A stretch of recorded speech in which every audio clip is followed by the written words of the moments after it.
How would you like to make your first million? And today we have Marie Olivie with us, and I know her personally. Yes, some of the few podcast guests that I know personally. We have a pleasure to have her as a guest. She supports founders and C-level leaders in refining the positioning, strengthening their communication, and building a consistent executive presence that attracts relevant opportunities on LinkedIn, one of the biggest, most challenging social media out there. Marie is currently ranked the number one LinkedIn creator in the Czech Republic and is listed among the top creators in Europe based on performance metrics. Her work includes clients such as the European Commission, NATO, and the leading biopharma companies with a reach across 4 continents and more than 15,000 close clients. So, Marie, tell us, what are the 5 steps you recommend entrepreneurs in order to make the first million? Welcome to Unstoppable Podcast with Harry Sardinas, inspiring conversations with influential millionaires, investors, thought leaders, entrepreneurs who are making a massive difference with their innovative products and services, and sharing the challenges and wisdom of how they sold their first million. Yes. First of all, hello, Harry, and hello, everyone who is watching. It's a really pleasure to be here and also to be featured in this amazing, impressive podcast. And I would like to start exactly with these 5 things, what actually is important for success. And number one, I would say that like the list of the 5 things is actually also like what my values are and how I also lead my life, because being a founder of a big company is a really big responsibility. Therefore, the number one thing is for me health, because you need to take care of yourself. And if you are not healthy, then you have only one problem, and that's your health. If you are healthy, then you have 1,000 problems around you, which is actually good problems, usually to-do list priorities. Then second thing is for me family, and also your network, because your network is your net worth. And this also includes your closest people. Either if they support you or not, you can always make connections, because this will always give you the fuel back. And then the third one for me is intelligence, and not in the sense of intelligent of the IQ, but more like a street intelligence. So to really think with common sense, also online, in person, when you meet people, just to move forward with connections that you feel that are right, or like to go to places that your gut sense is telling you to move forward with. So intelligence more in the street intelligence, I would say, and to even build more of this common sense and intuition. The fourth one is visibility and identity. And this is especially in the online world. So if you didn't speak in the podcast, if you didn't speak on videos or in the reels, create your channel, I would very much recommend this, because this gonna shape you as an individual, not only by becoming content creator, but also you can very much shape the narrative of your life, because you will be able to then actually see where you want to grow, what you can do better, how you can also grow your self, for example, development, your speaking skills, and much more. And the fifth is actually discipline and consistency. And this I would not highlight even more, because if you are not consistent, if you're not disciplined to wake up, to do things, to make your daily routine according to your efficiency, and to actually prioritize your business at the end of the day, and not to just watch Netflix and other things, then you will not really move forward. So these are the 5 things that I would say is my millionaire framework, how you can actually make money, and especially not burning into it, because if you can make money pretty fast, you can just prioritize success, you can prioritize discipline. But if you don't go with health and with good connections, then at the end of the day, you will probably not enjoy money that much, because you will be sick, and you might also not enjoy it with someone at the end of the day. So yeah, we also speak also in the podcast about the millionaire lifestyle. because sometimes it's more important. A lot of people call me, Harry, we have this business, we're gonna make millions. And yeah, but what is it gonna take? Because I Mm. need to my time to play tennis and exactly like you share, look after your health first. So one thing is to post it in social media. I'm telling you because we've been around a long time in this coaching space. And I've done conference in Dubai, Mexico, Peru, Singapore, and the pleasure to share the stage with Tony Robbins, Les Brown, you name it. Probably some of the big names out there. Somehow, we cross paths. Therefore, one thing is to post in social media. Completely different dynamic is to post in a way that you can attract leads and convert those leads into clients. Can you share with our audience, right, what is the principles, right, that because you have to grow a community.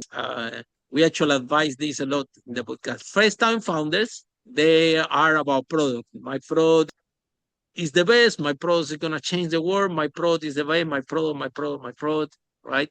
So this is the first time founders. Then we have second time founders where they understand that marketing and sales is actually the priority, because if you have the people that they're willing to pay for the product and how much they want to sell it for, then you can after develop the product and sell it.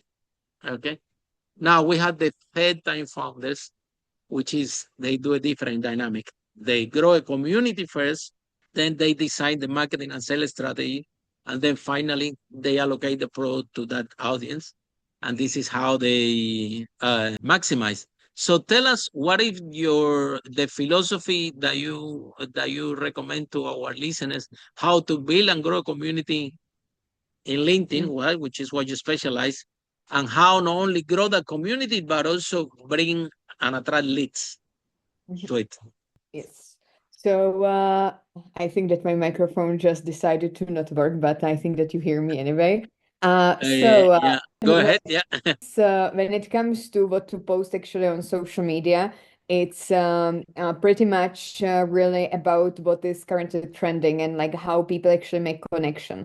So what we are specializing in as number one LinkedIn marketing agency, especially focusing on personal brands, is on people. This actually is a trend since COVID times when we all needed to be closed in our rooms and like we couldn't really go outside, etc. This kind of marketing got even more strengthened, and people started to more trust people rather than companies, than logos, etc. Who is really the person behind the logo? I want to really know who is leading this specific brand, because I want to know who is responsible for what he or she is building. And here it doesn't really matter at the end of the day if you are first time founder, if you are already like into sales, into marketing, or even scaling. It always is about you as a person who is actually leading that specific product. I would say that just depends on your understanding of personal branding, because if the first time founder is just about product, that person probably didn't understand yet how important is their visibility, their image as a founder.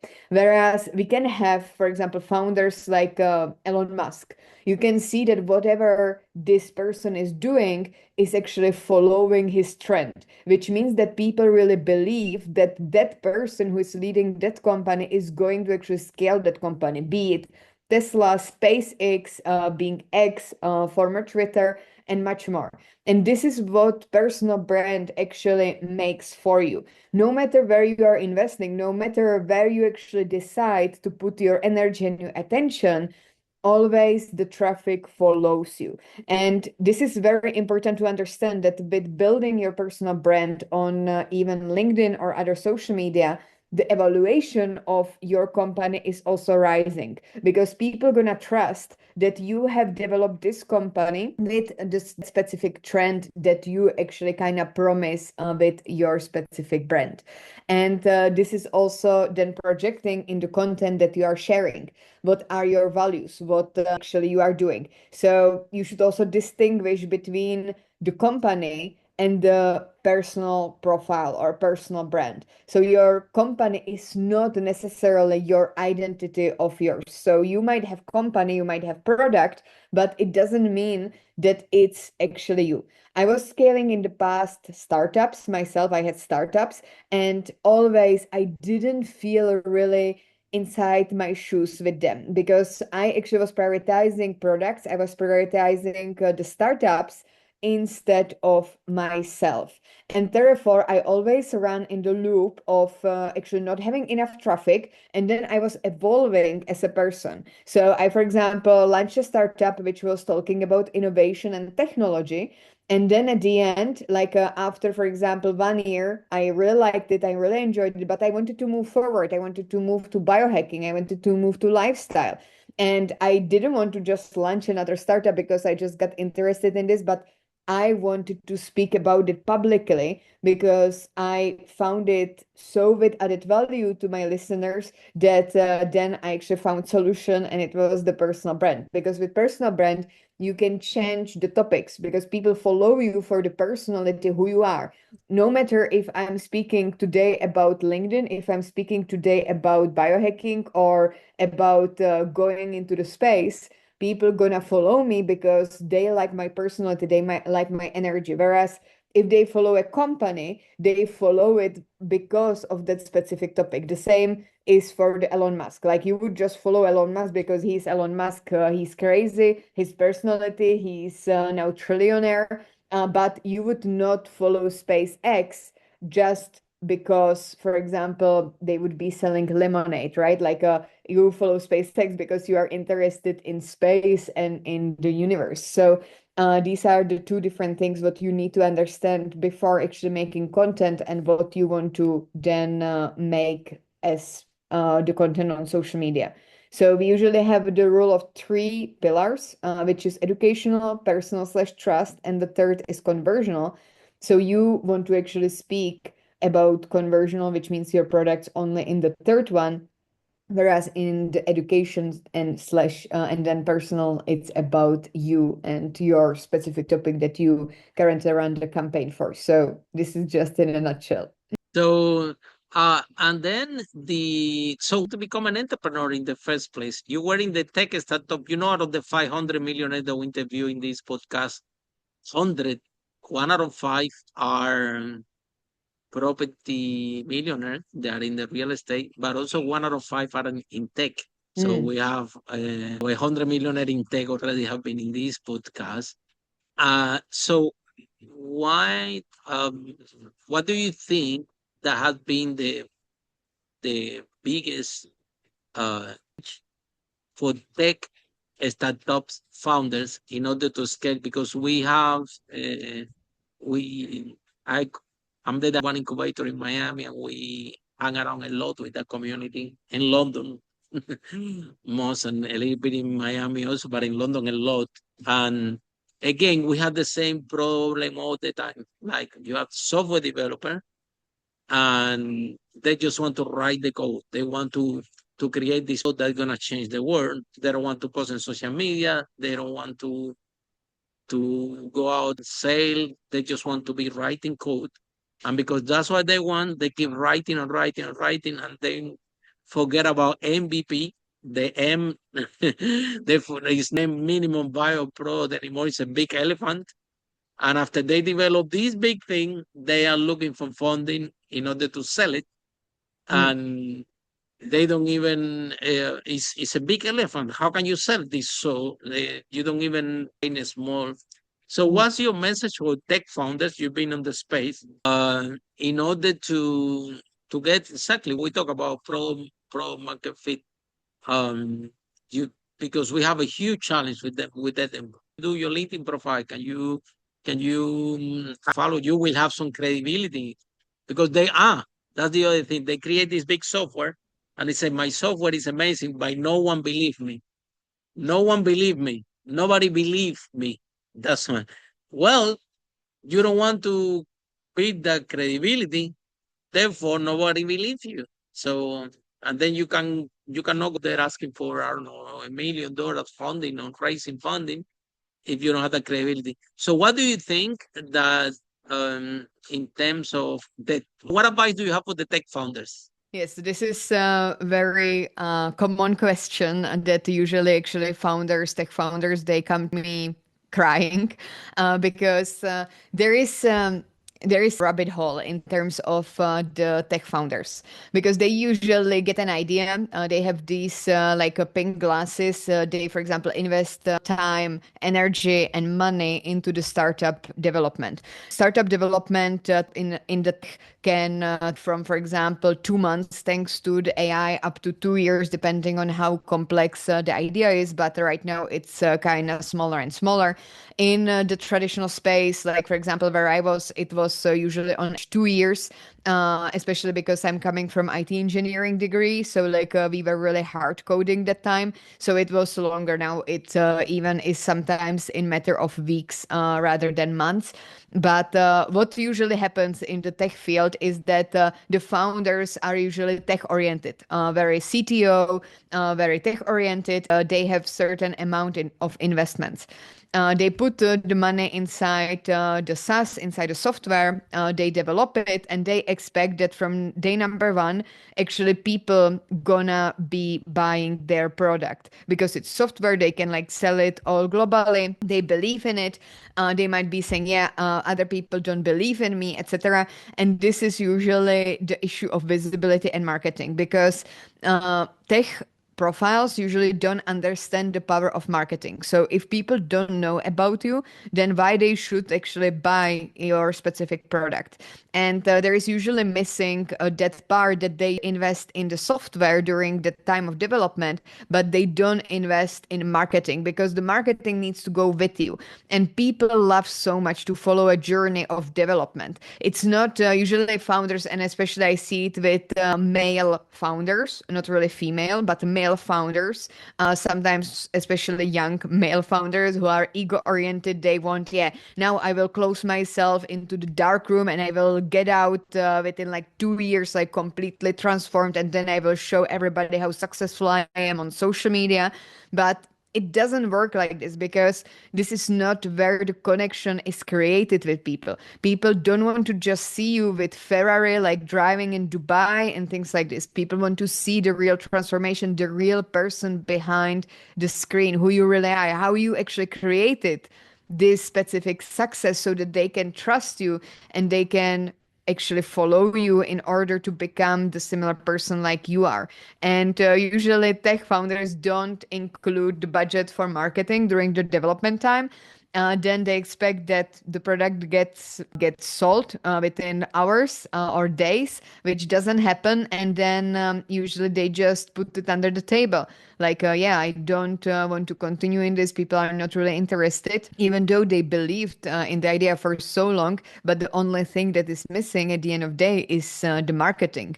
And this is the alpha omega of everything. If you and you know them. You had so many impressive people on this podcast. You spoke with so many people like Tony Robbins, Cardone, and many others. Everybody will tell you like marketing is the number one. It's not sales, it's marketing, because sales without marketing doesn't work. You can have the most amazing sales skills, but the marketing is what keeps you actually alive for long.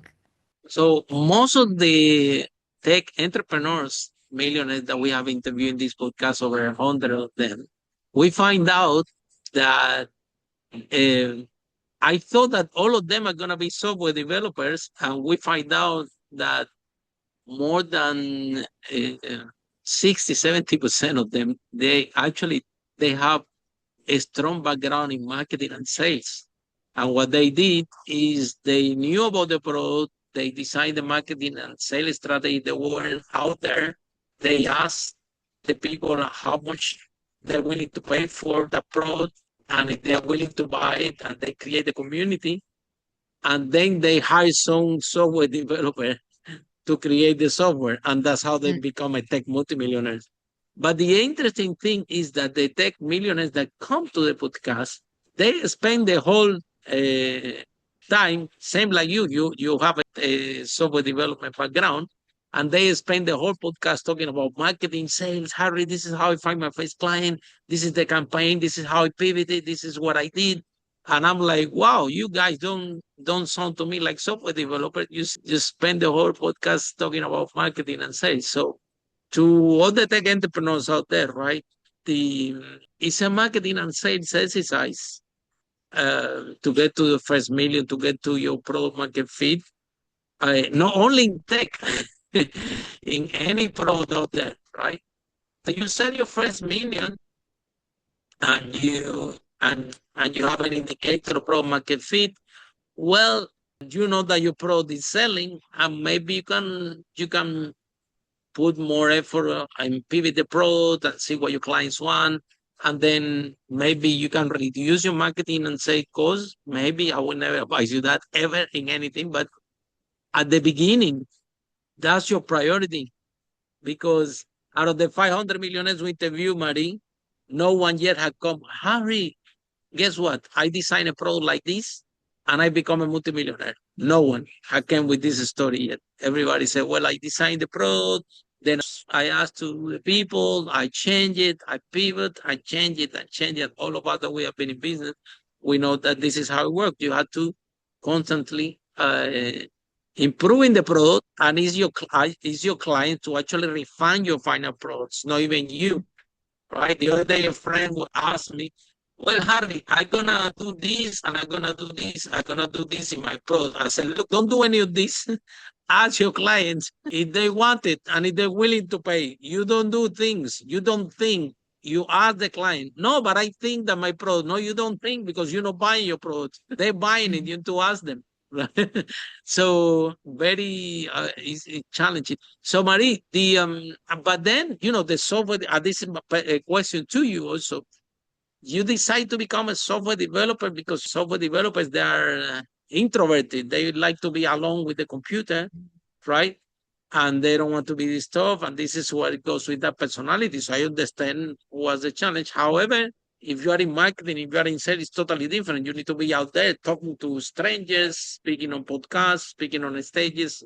So tell us, are you an introvert? Are you an extrovert? Or do you have to become the challenge?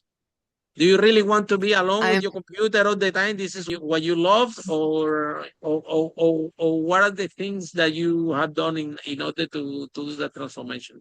I'm a super extroverted person, but I learned how to be introverted during COVID times. So it was the first time, like, really, I enjoyed the introvert side. And how I actually started entrepreneurship was quite a journey. And I like to say that entrepreneurship found me, not me, the entrepreneurship. I actually wanted to be IT engineer since really young age of like 15 years old, but I would say that it was more because I was really amazed by digital. I wanted to know like how to code, how to change colors. At the time it was really like HTML, CSS, and all of these like really hard coding things. And but I knew that if I will continue for a school for IT in Czech Republic, in my home country, that I will never actually see the world. And therefore I decided to go for the High School of Tourism that time, which meant learning languages and traveling the world. And this idea I liked even more, but still I had passion in IT.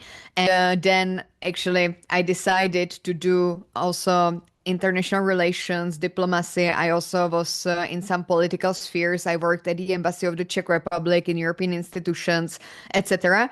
And then after I finished my master degree, I decided to actually that my dream will come true, and I got the engineering degree in Belgium the time when I was living there.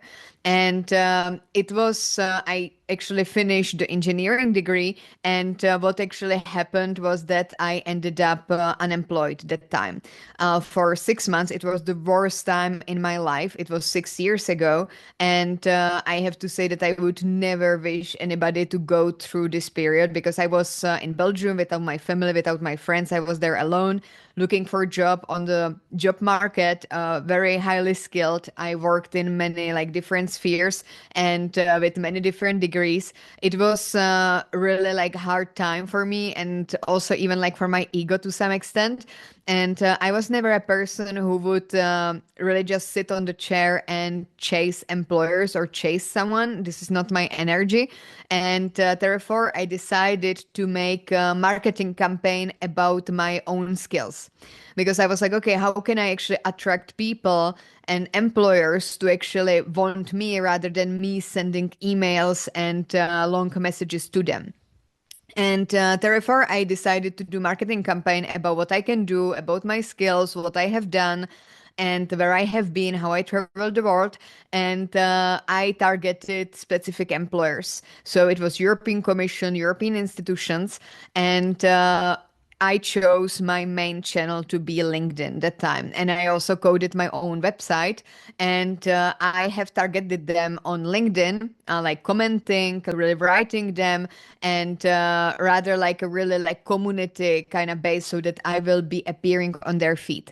And after 6 months, what actually happened was that my dream employer, which is European Commission, reach out to me in the DMs on LinkedIn and ask me if I can jump on a quick call, because they really like what I do on social media and on my website, and that they would like my services. And I actually thought that it's a scam, because it was just like a young girl sitting on her chair in Belgium and like trying to actually make her living. And I was like, yeah, sure, you want to jump on a call with me? I thought that it's a scam. So then I jumped on a call with them, and they told me, yeah, we really like what you do. We want your services. Do you have company? And I was like, sure, I do. And I jump off the call and I research how to establish company in Belgium. So this is everything like how it always happened for you, like entrepreneurs, right? You didn't was born with the right ideas. You didn't was born with the things how to do stuff, how to establish companies, how to pay taxes, how to like hire your first accountant, how to speak with your accountant. So everything just happened kind of naturally, because I took the initiative. And I also believe that people just didn't want to employ me because I was too much independent. I had too much like vision. I always had different initiatives. I always was like project based. I always wanted to have like new things. I never was like 9 to 5 person. I always got bored after like 2 months being in one job. And so I like to say that entrepreneurship chose me. And since then, I just made myself around it. So, like, I found the right network. I didn't have like entrepreneurs around me. So, I needed to find other entrepreneurs in Belgium to know like how to pay taxes properly, how to invest.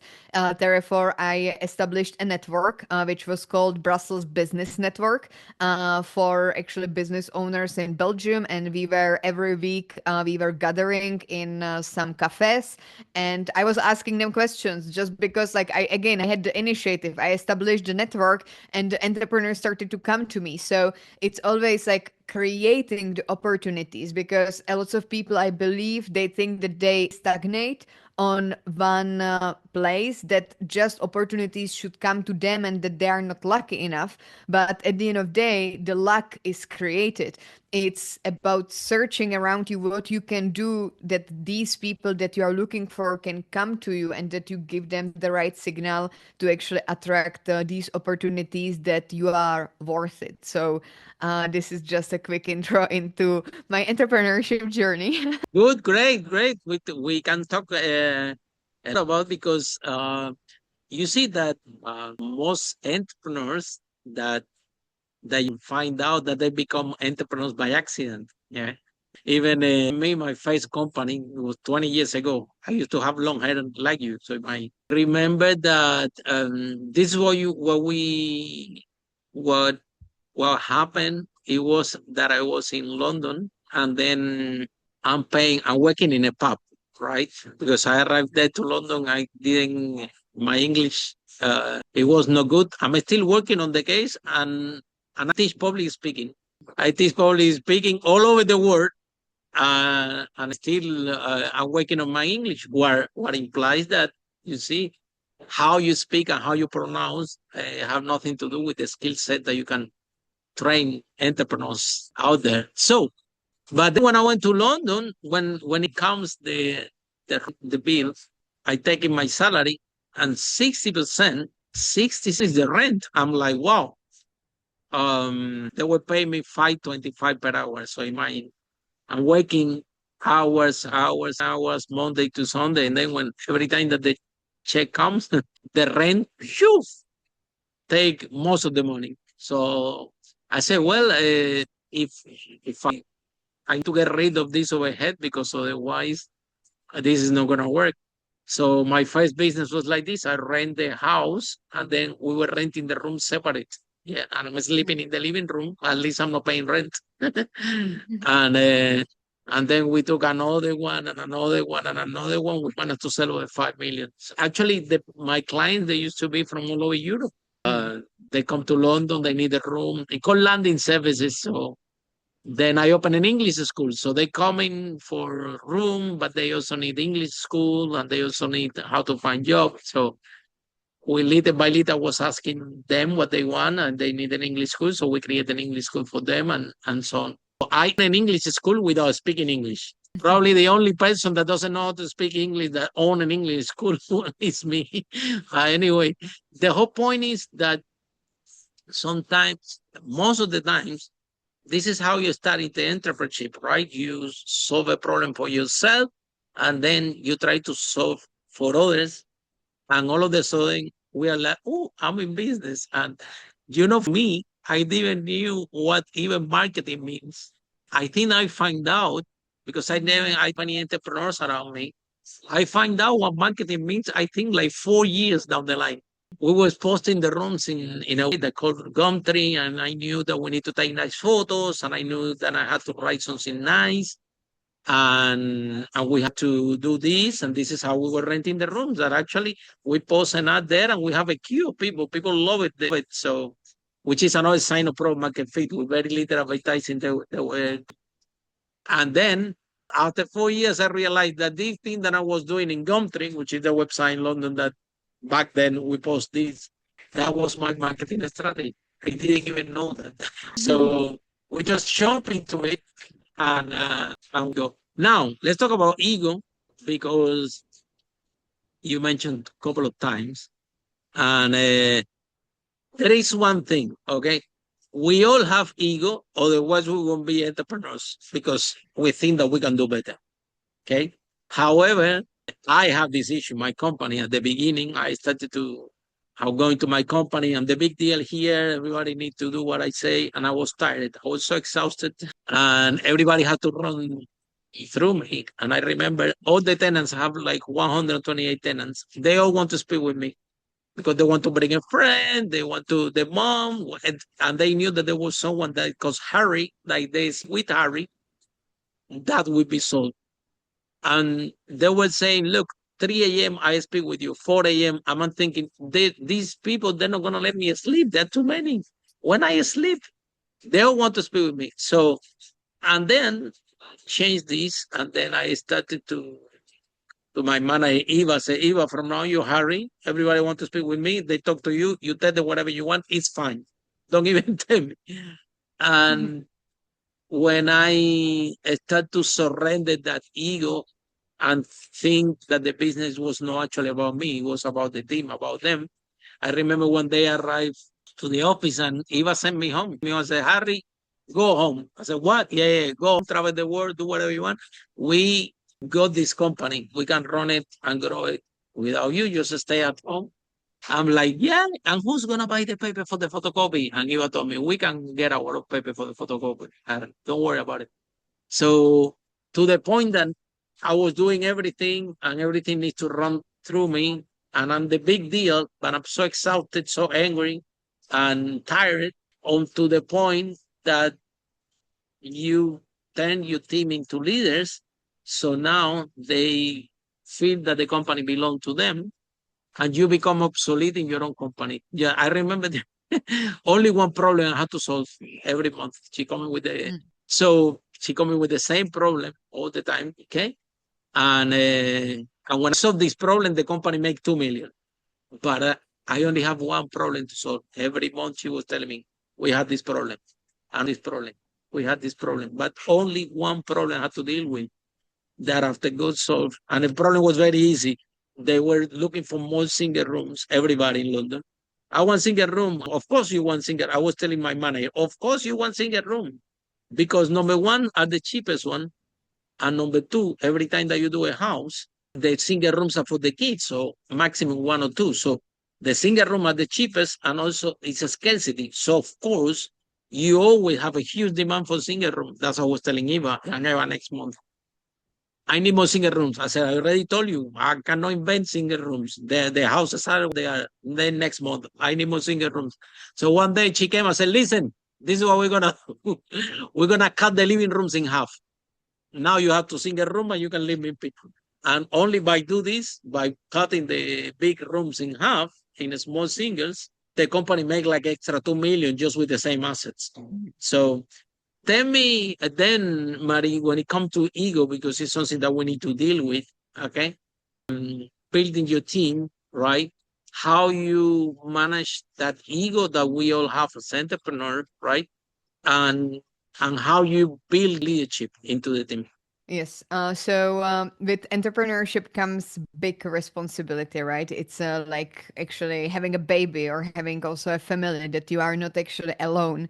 You have the team, you have also the clients to take care of. And I have to say that entrepreneurship taught me a lot also about myself. So about like how to deal properly with certain situations, and to remind myself that I don't want to treat, for example, people like the way like usually like when people arrive in entrepreneurship, they don't have necessary skills like HR, how to actually deal with people who you, for example, want to fire, or how to actually deal with people that you want to motivate on the other hand. And many times this is learned across the years. And I wanted to always take my experience from the past, especially when I was sitting that 6 months alone in that apartment. And I was sending 300 applications for the job per day, and the companies even didn't reply me a rejection letter, which was for me very disrespectful, because, for example, I actually took a lot of time to, for example, write a motivation letter, to adjust the CV, and then when you are actually unemployed and you don't have a lots of money, this time it's very pivotal in finding the right place for you. So I always took the lessons from when I was sitting at that apartment, that actually I am dealing with human beings, and I am still very entrepreneurship and success oriented, that I really believe that people should be hired fast, but even faster fired if they are not the suit for your company and you actually realize it. Many entrepreneurs, sometimes they just leave them in the company because they don't want to like they don't want to actually be in that situation of like firing someone. I believe in success, in like a cultural fit and all of these things. So we even like fire sometimes faster than we actually hire. But on the other hand, we always do it with empathy and towards the person's value, and like to actually, like, I always remember myself sitting there. And this is also about the leadership, to also support the people who are with you on the board, because you are the leader, and you need to be really strong in the situations when usual people would actually step back. And there are female leaders that I look up to. There are many cases like that I am, for example, inspired. I read a lot of books, but majority of the times entrepreneurs are still currently male, because entrepreneurship is male dominated. Therefore, like Mm-hmm. growing up and, for example, like looking at some entrepreneurs, many times it was really like Robert Kiyosaki, Tony Robbins, Wim Hof, and usually like really men entrepreneurs rather than female. And then you actually realize when you are a female entrepreneur, like scaling and being successful, that there are actually no frameworks that you can actually sometimes follow, because we as a women are just different than men. And we need to, right now, I believe, in 2026, in 21st century, we need to find our way how we really do the business, because we do the business differently. As I also told you about my values and like what is my 5-step framework of success, you can see there a lots of health, a lots of family, a lots of connection, common sense, intuition, which most probably men will not tell you like this, because they are just different. They are more like really like action oriented, success oriented, because this is also how men are in society built. Men have the success as their nature, they need to provide, whereas woman is usually the embodied energy. She's usually the intuition of the family. And it doesn't mean that we as a women are bad in entrepreneurship. We just do the entrepreneurship different. And I love to believe also in the fact that if we have more women entrepreneurs who actually learn how to do entrepreneurship without burning and without actually like completely devastating their nervous system, that the world would be also a better place. Because imagine that you give $1 million to a man and $1 million to a woman with similar capabilities, with similar skills. They would do completely different thing with $1 million, because woman would actually take, for example, the proportion of this, and she would, for example, put it on fighting the hunger. She would give it to the homeless people, because we are just more empathic and we believe that like if you actually receive, you should also give. Whereas men would immediately think, how can I actually now get like 10 million? Like where should I actually invest, in which stocks, in which things? And this is also me. I also invest in stocks, in commodities, in real estate, etc. But still, like the common sense and the natural behavior is somewhere else. And it took me some time to actually doing entrepreneurship as a man and start to really listening to my body, and to use, for example, my creativity my biggest advantage. I met with Harry actually in the PropTech event, and like you could really see like how also entrepreneurship, just like looking, for example, and at our stand is different. Like I really love to embody the colorful, the playful, the creative, and our stand And was the it drew my most attention. yes, and And to draw my attention, you had to be really good. and it's It it's was just spectacular, actually. yeah, Yeah. because like most of the stands that you Mm. could see I there was very in property is also male dominated. Look, I interviewed the Minister of Finance Zimbabwe like a couple of years ago, I think. And this is why he told me, Harry, we have a program that in Zimbabwe we lend money, okay, to the farmers. Then they take this money, they grow vegetables, and they make this money. They pay back the loans, and after they we give them another loan, and they grow more. And he told me, Harry, the issue. This is what happened. The statistics is showing us that the highest percentage of women, basically most of the women that they was giving those loans, they actually pay back and they ask for another loan and they grow. They say that the same amount of men that they give the loans, very small percentage pay back. So he told me, Harry, as government, we are very happy to lend money to women. You can need to see the statistics. They are actually the only ones that pay back. The men, they are very small, right? And on the other hand, but when you see women in tech, right? 2%, it used to be 4. Now it went back to 2%, which is ridiculous. And they found funding, right, uh, for the projects. So it's a huge imbalance in women entrepreneurs, and women in tech is the hardest. I got a personal friend that she's about to exit her company now. At the company, she's female tech founder, and when she was raising money, the people were telling her, "Look, why you don't why you don't resign? We take CEO to take over your company, and we give you the money. How about that?" And she's like, I'm an IT engineer. I have everything. I built this company so far to this point. Why you want to remove me?" And then she has a huge challenge raising finance, and now she's gonna exit big time. And finally, she found the funding, but because nobody gave the money, she had to show more growth. She had to show more sale. She had to show more than the rest of the people. So actually, in that process, she built a very healthy company. And now, and the other day I met her, she showed me her phone. I said, "Look, every single day, I have one family offices contact me that want to buy my company every single day. And when I was looking for funding, nobody give me the money was so far."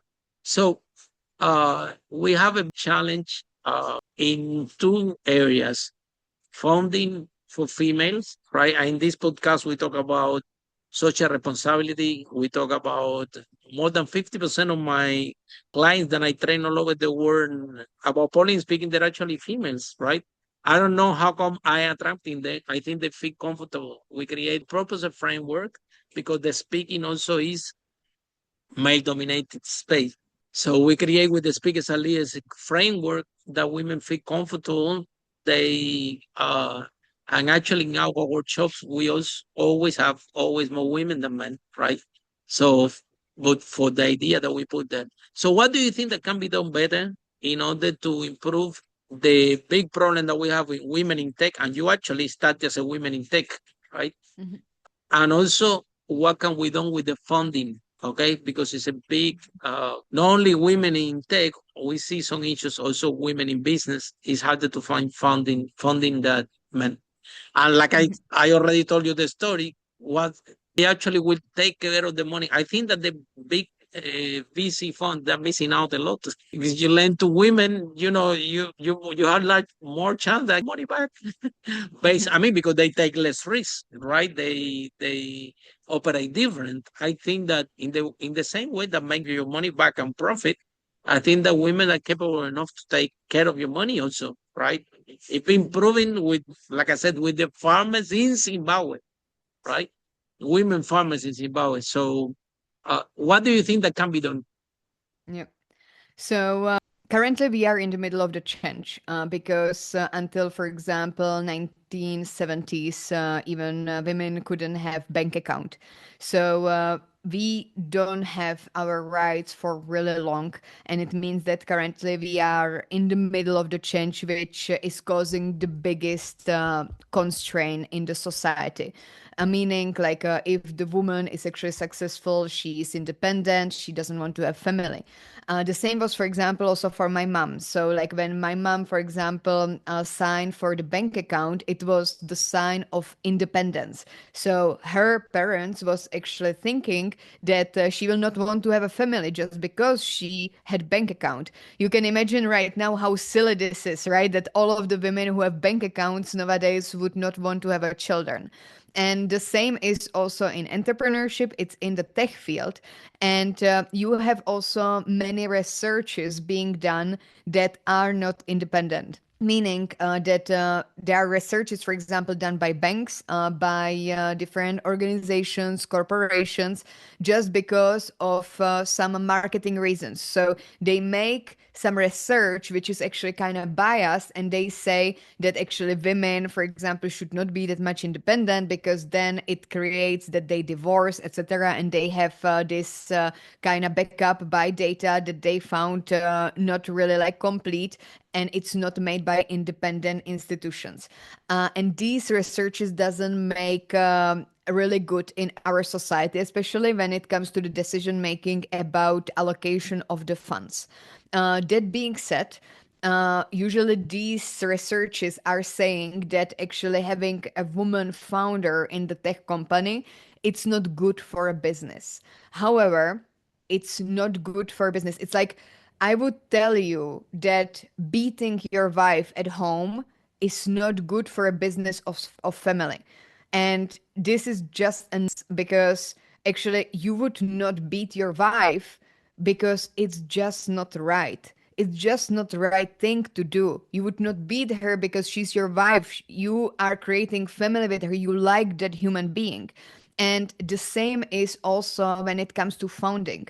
Like, we should not make decisions based on appearance, based on the gender, because it's just good thing to do. It's not good thing for business. It's not good thing to do, simply said. And also there is something that it's like likelihood that like actually people they made this was done by independent organization. You can also search about it on Google, that people usually hire the same people that look alike them. So I will always choose, just based on my natural sense, similar people who look alike me, which means female, which means, for example, blonde, which means certain race, etc. And this is that I feel the safe around these people. I'm just giving example, of course. Like we have many different nationalities in Mhm, my mhm, mhm. company, many different genders, etc.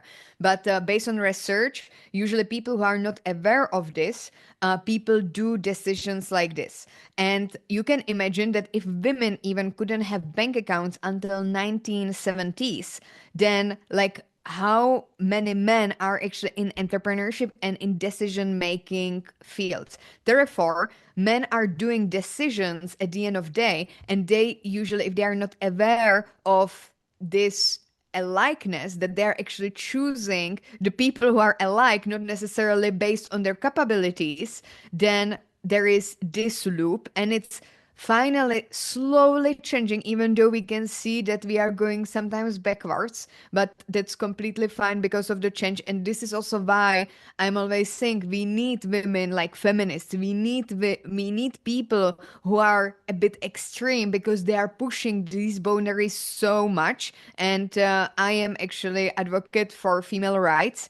I'm not calling myself a feminist, but I really strongly believe that we need these people who actually challenge and they disrupt the traditional sense and the Mhm, traditional way of thinking, because then these are the times when we can actually see the biggest growth, that people start to rethink things and they start to use the critical thinking. So what would help the most, the tech field or any field where women should be included, is that you should, like you right now who is listening to me, is that you should always think about, is it good thing, is it the common sense? And this is also what I was telling you about the intelligence, rather the common sense, not the IQ, not the Harvard degree, etc. How you really feel about that specific decision that you are going to do. And then second, like really think about, is this actually biased decision just because I feel comfortable, or I'm doing this because the person is really good. I don't know if you also saw the announcement of the NASA recently that there is currently like that it was announced today. There is a new crew that is going to the space, and they chose just male astronauts.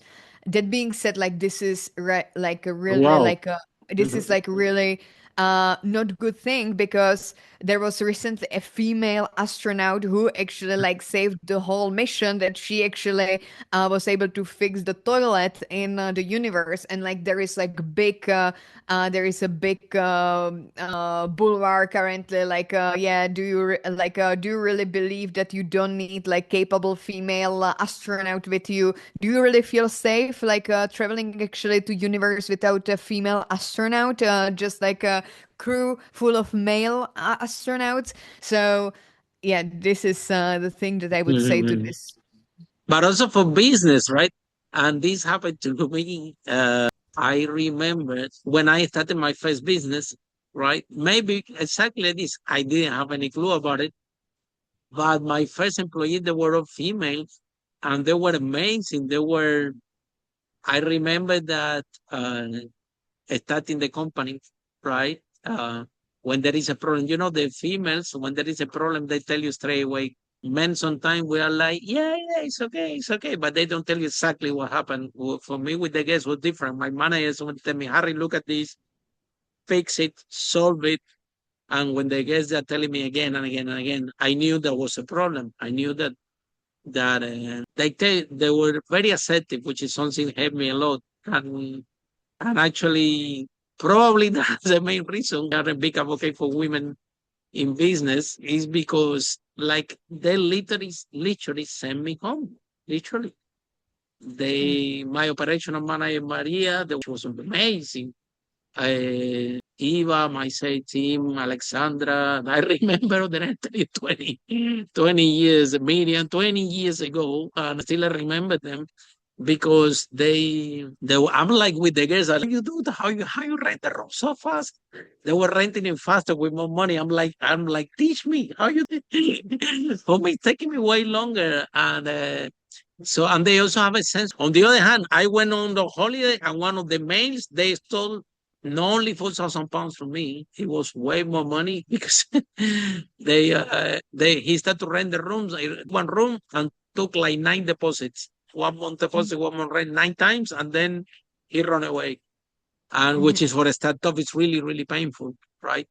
So the of course this is what happened to me. Okay. I feel that and because I was a male, right? Having a group of females working with me in the company, I have a second point of view about everything, right? Mm. I have a second way of doing things, and that actually it was a big success for my company because I have an edge against my competitors that probably they have all males employees, right? So, last question. What is your advice to people that are in the edge? A lot of people are listening to you. A lot of people that want to be entrepreneurs, or are in corporate and want to do transition entrepreneur. I like listening to you and say, wow, she's so brave. She has her own business. Uh, so and they wish to have the courage that you have to don't work 9 to 5, then um and then to start their own business. A lot of people came here to this podcast and said, Harry, I never liked my corporate job. I was there, but guess what happened? COVID came, I was fired. Now I'm doing my company and I'm doing amazing. I'm like, so why do you wait 20 years, 30 years in your corporate job that you didn't like? And you had to wait for COVID to something drastic to happen to become who you really are and what you want to. And this happened to all of us, even you. Like for example, you started because nobody gave you a job, so you have to actually create your own job. And this is what you. And now it's gonna be challenge for you to work for somebody else. They have to pay you a lot of money, right? If you have to work 9 to 5 for a company now, it's gonna be expensive, right? So now maybe I don't know if you can do it because it depends on your lifestyle, depend of For me, my travelings are very important. The way that I live my life. When I go to speak, for example, to any country, I go 1 month earlier, 1 month before. So I stay 2 month holiday every time that we go to Singapore or whatever. So it depends on the lifestyle. Yeah, I done salsa the other day. It was in London that I wanted to dance salsa, and one guy was going to India, and he told me, Harry, I'm going to India for a week. I'm like, for a week only from London to. to India. You only 1 week, man. You should stay a month. And the guy told me, Harry, the problem is that I only have 7 days left for holiday. I'm like, what? Because this is when you have a job, you have set that amount of days on holiday, and that's it. So what is your message for people at the edge? Yes. What advice do you have for people in corporate that want to become an entrepreneur? They are on the edge, they don't know what to do. So this advice actually is coming from my number one health value, which is again health, and it's get out there and be curious. I'm always like when I'm on the edge, if I cannot decide, or if, for example, I'm scared that that time, like if somebody like will judge me, if employers will actually allow me to post these posts, etc. I'm always imagining myself as a child because I was like super curious, and I'm sure that you were too, because this is also our kind of natural habitat that we are just jumping around and always like running until one day. And the one day is that everybody tells us, be silent, just stop running, just sit down, just be quiet. And it's the time when everybody just becomes to some extent boring and rigid. And I like to imagine myself as that small Marie who was like full of vitality and alive, and how she would love the freedom that I have today, and like all of and do all of. In the worst case, people will tell you no. And it's completely fine, because you will also learn the more you try, the less people will tell you no, not only because of probability, but because also you will get better. So just get out there, be curious, do it for that small kid that you were when you were a child, that one who was not scared, who was just running around, because he or she really deserves the freedom that you have today, and that you gonna do the great stuff in this world. And then, if someone is in love with this conversation and want to find out more about you, and you can help them with your LinkedIn, I can tell you guys she's great. Yes, she's actually helping us, right? Working with us, giving us some consultancy in our LinkedIn uh, accounts. Yeah, and it's always good to have someone by your side, because we generate a lot of content and sometimes becomes a little bit messy, and having someone by your side is great. So, and she's great. Yeah, I can tell you for a fact, I know her personally. So if someone is in love with this conversation, Marie, and I want to find you, help them with LinkedIn. Yeah, how people can find you, how this process works. Yes, so of course on LinkedIn, Marie Olivie, just search it, or go to marieolivie.com on our website, where we have listed all of our products and what we can actually do for you. And yeah, so these are the two means you will find all of the next steps, and we can either do all of the LinkedIn management for you, or I can also teach you how to do it yourself, or your marketing team to do it for you. And with that, no, thank you so much, Marie, for the broadcast. It's been amazing. And for all of you following the Unstoppable podcast, see you in our next episode. How brave entrepreneurs like Marie break that wall, make the first meet. Bye for now. Thank you so much. Bye. Follow us for more interviews with world's most influential, audacious entrepreneurs that overcame challenges and adversity, providing you with the blueprint of how they sold their first million so you can grow your business exponentially.